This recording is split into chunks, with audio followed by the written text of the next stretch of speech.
આ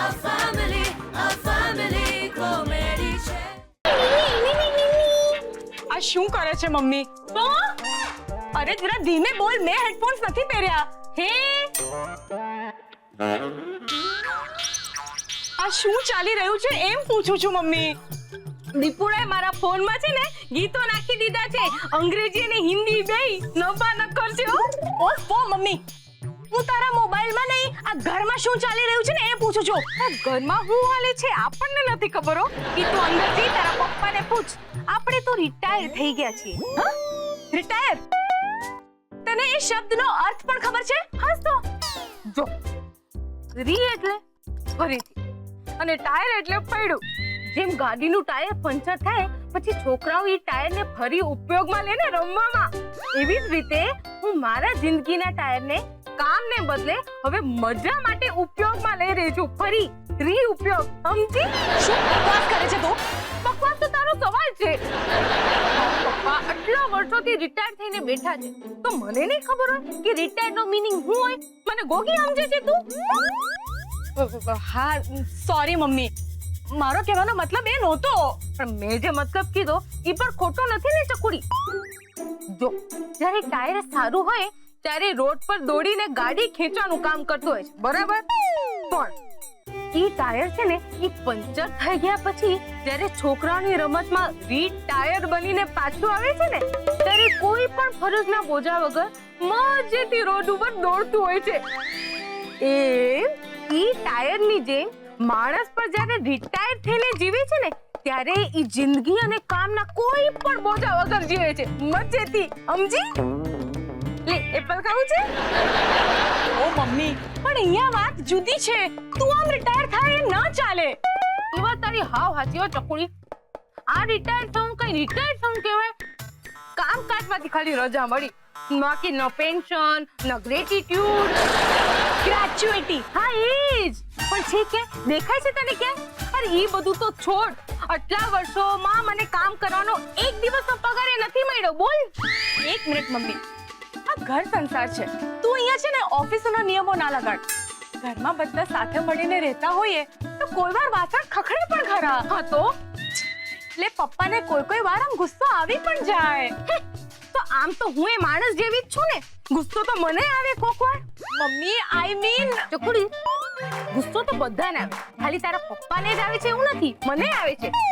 પણ હું કંટ્રોલ કરું, ગમ ખાઈ જાઉં છું, આમ ગળી જાઉં છું ગુસ્સો. સમજી? હા મમ્મી, તારી બધી વાત બરાબર. પણ હવે શું? હવે શું? આ વખતે મેં ગુસ્સો ન ગળ્યો, રિટાયર થઈ ગઈ. ચકુડી તું મને આમ હેરાન ન કર. ઇનફેક્ટ તમારામાંથી કોઈએ મને હેરાન ન કરવી. હું હવે વેકેશનના મૂડમાં છું. હરીશ ફરીશ, ખાઈશ ફ્રૂટો અને ગીતો સાંભળીશ. હારા હારા. તો મમ્મી આ ઘરનું શું થશે? આ ઘરની હાલત પણ ભાંગડા જેવી જ થઈ ગઈ છે. હે આમાં ક્યાંથી આવી? ગાંઠિયા બાકી જ હતી. પપ્પા આ તમે શું કરી રહ્યા છો? આ પરેડ કરવાનો સમય તો નથી જ. હું છે ને વૈન્દ્ર થોડુંક વિચારી રહ્યો છું. એટલે તમારું મગજ આ બંદૂકમાં છે? ના એટલે આ તો તમારા હાથમાં બંદૂક જોઈ એટલે જરા પૂછી લીધું. વૈન્દ્ર હું છે ને આ બધા ઘરના ઘરકામ અને રસોઈના પ્રોબ્લેમ થી ત્રાસી ગયો છું અને જલ્દી આ બધી સમસ્યાનો ઉકેલ નહીં આવે ને તો હું ભડાકે જઈ દઈશ. કોને? સમસ્યા ને? ના, કાં તો મારી જાતને નહીં તો તારી માને. એટલે તમે સમસ્યાને ઉકેલવાને બદલે ને વધારશો ને મારા માથે નાખશો. વૈન્દ્ર હવે એટલે તમે તમારી સમસ્યા વધારશો. આટલું મગજ તું આ ઘરના કામમાં દોડાવતો હતો? પપ્પા મારો જન્મ છે ને ઘરકામ કરવા માટે નથી થયો. બરાબર છે, તારો જન્મ છે ને અમને લોકોને ત્રાસ દેવા હારું થયો છે. ના પપ્પા, એમાં કઈ ખાસ પૈસા નથી દેખાતા. તારે કારણે મને મારાય પૈસા દેખાતા નથી. પપ્પા તમે છે ને તમારા વિચારોને સ્થિર રાખો. અત્યારે જે સમસ્યા છે ને એની પર ધ્યાન આપો. એટલે સંદીપડા મારે શું કરવું ઈ જ મને સમજાતું નથી. આ ગીતા મારી એક વાત સાંભળવા તૈયાર નથી થતી. ના ના, મમ્મી છે ને તમારી બધી જ વાત સિરિયસલી સાંભળે છે. આ મજાક છે? હા પપ્પા, હકીકત છે. આ જો અત્યારે આપણે જે ભોગવી રહ્યા છે એ તમારી વાતના કારણે જ. તમે મમ્મીને કહ્યું કે રસોડામાં પગ નહીં મૂકતી, જો પગ મૂક્યો તો હું તારું ગળું દબાવી દઈશ, કીધેલું ને. અને મમ્મી એ વાતને સિરિયસલી લઈ લીધી અને આપણે ફસાણા. હા, પણ એને મારી એક જ વાત સાંભળી, ઈ પછીની કોઈ વાત સાંભળવા તૈયાર નથી. ઈવડી એક વાત ઈ મગજમાં ઘડી વાળીને બેસી ગઈ અને એના પછીની બાકીની બધી વાતો મારી ઈ હવામાં ઉડાડી દીએ. બોલ પપ્પા, આ તમારા બેવના ઝઘડામાં હું કેમ વગર વાકે દુખી થાઉં? વંદરા, તારે કારણે આ તારા બાપ વગર વાંકે કેટલી વાર હેરાન થયો છે અને ઈ પાપ તારું હરભર કરવા હારું ઉપર વાળાય છે ને. આજે તને મોકો દીધો છે એટલે એને ઝડપી લે. પપ્પા, આ બધું શું ચાલી રહ્યું છે? બેટા, તું મને આવું કામ પૂછે હવે? તો શું કરું પપ્પા? આપણે કંઈક તો સોલ્યુશન લાવવું જ પડશે ને. ક્યાં સુધી ચાલશે આવું બધું? હું તમને લોકોને આમ કામ કરતા નથી જોઈ શકતી. તો પછી એક કામ કરીને ચારું, તું છે ને તારા ઘરેથી રોજ અહીંયા આવી અને આ ઘરના વાસણ, કપડાં ને રસોઈ કરી જા. શું મજાક કરો છો પપ્પા? એવું તો શક્ય જ નથી ને. એ પછી પણ પપ્પા, આપણે કંઈક તો કરવું જ પડશે ને. મારી પાસે એક આઈડિયા છે. જુઓ, હમણાં સૌથી મોટી સમસ્યા રસોઈ બનાવવાની જ છે, રાઈટ? તો આપણે એક મહારાજ રાખી લઈએ તો? વાહ બેની, સુપર આઈડિયા હો. પણ એની આ મહારાજને આપણે ગોતવાનું ક્યાં? મારી એક બેનપણીના કાકાના મામાના પાડોશની ઓળખાણમાં છે ને એક મહારાજ છે. તેવડે ઈ મહારાજનો કોન્ટેક્ટ ડાયરેક્ટ થાય કે તું આજે બોલી ગઈ એને વાયા વાયા પકડીને ઓલાનો કોન્ટેક્ટ થાય? અરે પપ્પા, ડાયરેક્ટ કોન્ટેક્ટ પણ છે. મારી બેનપણીએ મને એનો નંબર પણ આપ્યો છે. એમ તો આપણે એને ફોન લગાડીએ, હમણાં જ બોલાવી લઈએ મહારાજને. હા, હું તો ફોન કરીને જ આવવાની હતી, પણ મને એમ થયું કે મહારાજને બોલાવતા પહેલા હું તમને લોકોને પૂછી લઉં. મારી તો હાથ છે, બોલાવી લે મહારાજને. અરે જેનું કોઈ નથી એનો મહારાજ છે.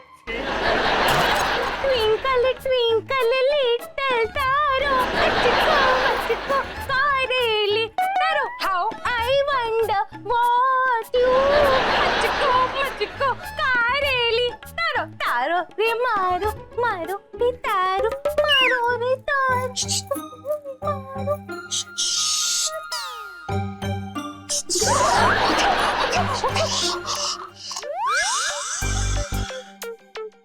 जंगल की क्या खबर है पार्टनर? खबर खतरनाक है पार्टनर. एम सिंह की गर्जना नीचे हुई कि नहीं? ये अटवा तो गया है पर फंसा नहीं है. ये ना एक शियाળ को लाने वाला है. शियाળ એટલે? મમ્મી, શિયાળ એટલે ફોક્સ. હા, ઓલું સિંગડા વાળું પ્રાણી ને, આમાં સિંગડા હોય. શિયાળ ને સિંગડા હોય. શિયાળ જે કૂતરા જેવું દેખાય ને, જેને પૂંછડી હોય કૂતરા જેવી, પણ જે કૂતરા જેવું બોલે નહીં ને, એ. હા, સમજી નહીં ચકુડા. આપણે અહીંયા પ્રાણી સંગ્રહાલય ખોલવાના છે, નહીં ને? મુદ્દા પર આવ. હા, આ જાસૂસોળી ભાષા હમણાં મૂક. ચોખ્ખા શબ્દોમાં મને કે હું કેવું છે, જલ્દી. ચોખ્ખા શબ્દોમાં કહું ને મમ્મી, તો પપ્પા છે ને એક બહુ જ મોટો નિર્ણય લેવાના છે. એ મને ખબર છે, પણ હું નિર્ણય લેવાના છે, જલ્દી બોલ. મમ્મી, પપ્પાએ છે ને એક મહારાજનો બંદોબસ્ત કર્યો છે. મહારાજ પૂજા પાઠ માટે? હવે આવા બધા પ્રોબ્લેમ કાંઈ પૂજા પાઠ કરવાથી થોડી સોલ્વ થાય? અરે મમ્મી, જે પૂજા પાઠ કરે ને એને મહારાજ કહેવાય, પણ જે કામ કરે ને એને પણ મહારાજ જ કહેવાય. એટલે તો હું કે છે, જો એક મહારાજી હોય જે પૂજા પાઠ કરે, અને બીજો મહારાજી હોય જે આમ રાજા હોય, આમ ગાદી ઉપર બેસે ઈ. પણ એ રાજા વાળો મહારાજ ઘરના શું કામ કરતો હશે પાછો? અરે મમ્મી, જે રસોઈ બનાવે ને એને મહારાજ કહેવાય, અને જે ચાની લારી ચલાવે ને એને પણ મહારાજ જ કહેવાય. હે, તો આપણે ત્યાં ત્રણેયમાંથી કયા મહારાજ આવવાના છે? મહારાજ પ્લસ. ઈ હવે ચોથા પ્રકારનો મહારાજ. તું મને કન્ફ્યુઝ ન કર બાપા. અરે મમ્મી, મહારાજ પ્લસ એટલે મહારાજ પ્લસ. હા, સમજી ગઈ. એટલે મહારાજ સાથે બીજો એક આવવાનો છે પ્લસ માં. અરે મમ્મી, મહારાજ પ્લસ એટલે એ મહારાજ જે આવશે ને એ રસોઈનું કામ તો કરશે જ, સાથે ઘરના બીજા બધા જ કામ કરશે. એમ? વાહ, અરે વાહ, કોઈ પણ બનાવશે એમ? મમ્મી, રસોઈની તો મુખ્ય મોકાણ છે, બાકી આ ઝાડુ પોતા માટે અત્યારે કોઈ માણસ રાખતું હશે? બરાબર છે,